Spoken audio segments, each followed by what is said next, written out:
is 330, but he's jumping to 352. That's a 44-pound increase. What you don't want to see is a small increase, then a huge increase. You always want to see it either progress linearly or slightly go down. So after that 285-pound lift, give or take, he should have then perhaps gone 320. It would have made sense. We know he has the strength for it, and so why bother with 308? Or if you're feeling that strong in the warm-up room, rather than starting with 286, you start with 300. If you feel good, you feel strong, and the warm-ups are going easy, you can always go and tell the referee up to a certain amount of minutes before the competition, this is what my first lift is going to be.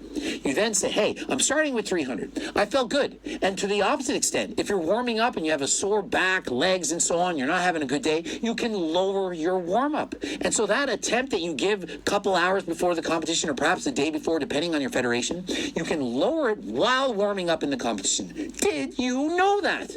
I'm here to educate. Remember, I've done close to 70 powerlifting competitions in my life, so I do know a thing or two about powerlifting.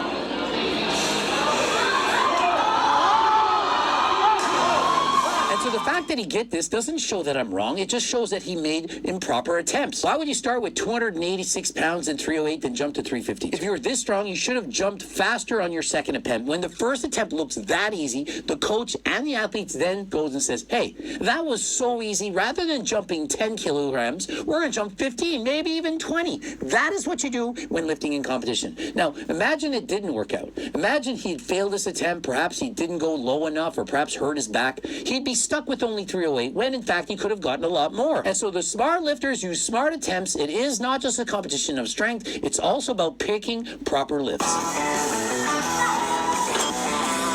Oh my God, man. A bunch of lifting slaves. Wow, okay, whatever, yeah. Okay. Look, man, I find strongman a lot more entertaining, but okay, whatever, man. Powerlifting, the lifting slave thing, whatever, yeah.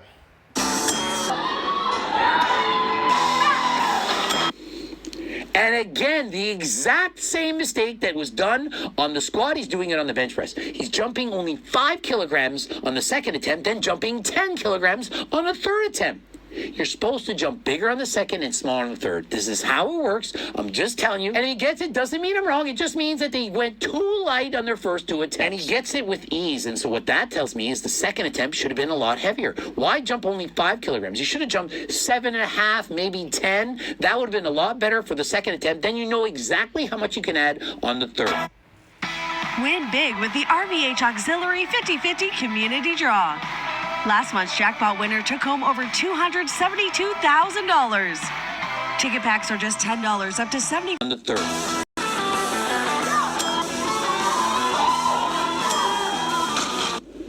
And so here's the thing. He starts with 375. Looks easy. How can you not put 400 on your next attempt? Puts on 397. The next attempt I would have put it would have been 402. Everyone wants to break the 400-pound barrier, and so why not put on 402? You already got 375. If you don't get 402, so be it. But 402, it sounds so much cooler than 397. So if I'm a coach and I have an athlete and it's getting that kind of lift, it's 402. It's never 397.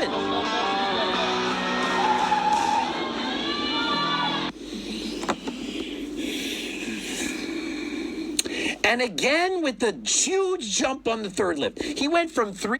Okay, and what about it, Greg? 375 to 397 at 22 jump. Then he jumped 45 pounds. Look at the slave, man. He's like fucking, he's like stressing. It's so heavy. Because it's not based on natural strength. It's based on practice strength. Hello. And he gets it. But did you see the 375? Any coach in their right mind would have looked at that and said, that is easy. 402 is the minimum. You're going 402. But nah, you know it's hard, Greg, for people. He's not on drugs. He's not using a drug to lift it. Hello. So, yeah. It's going to be hard for a person. He only trained 100 days. He only practiced 100 days to lift a heavyweight. Okay?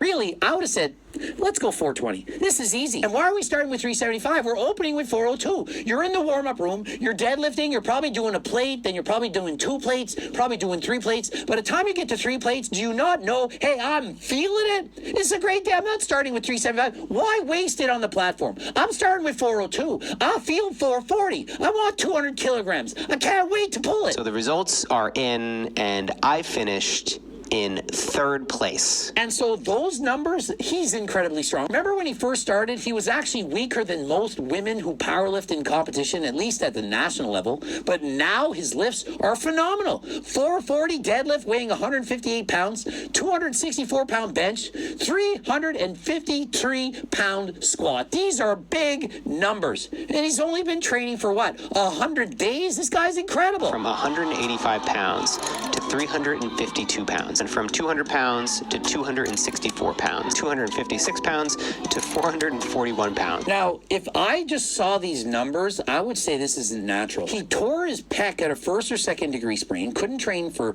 about 4 to 6 weeks, and put on a 32% increase in his bench press. His squat went from 185 to 350. The deadlift went from 256 to 440. Does this even make sense? But here's the thing. Yeah, he practiced. Hello. I don't believe that he pushed himself at the start. Had he have had a competition on day 1, I think he would have pulled hard. I don't think he quite pushed himself into the depths that he could have to really edge out every ounce of strength he had on day 1. I think perhaps he went easy. Maybe it made the numbers look a little bit easier so that at the end, there's so much more of an improvement. And remember, we looked at his physique. Does he look twice as strong to you? Does he look like he made major improvements? Not really. Perhaps improved a little bit, but his strength went through the roof. And so here's the thing. If he made these kind of improvements in 3 months, remember, I do believe he's natural. And he did, in fact, experience an injury. Imagine if he trains 3 more months, 3 more years. This guy has elite level genetics. You might be thinking, no, he doesn't. He's 5'8" at 158 pounds. He's 5'8", 158 pounds, and almost doubled his strength in 3 months. How common is that? It's not very common. So perhaps he wasn't the strongest guy in the world naturally without having trained, but perhaps he has very great genetics for improving quicker than last time. His genetics allow him to keep going. And What he has is youth, man, on his side. That's what he has. He's a young lifter, man. He's a young guy. He has a popular channel. He's doing it for his channel. so I'd love to see him continue to powerlift. I'd love to see him get a 300-pound bench, a 400-pound squat. Yes, me too, me too. 400, 300. These are really important numbers, Greg, yes. So he could destroy his body, right, over time and then regret it when he gets older. Is that it, Greg? Yes, of course. And a 500-pound deadlift. I believe he can get this at his very next meet. And so give this guy a follow. He can get it. He can if he practices at it. Those are reasonable numbers. But guess what? They'll destroy his body. They will on a weak body.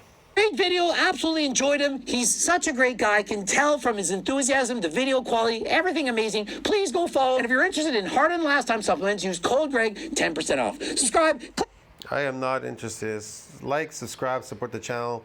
Comment down below, helps with the algorithm. Tell me what you think about that, man. You think that guy's building muscle? You think that guy's building real strength?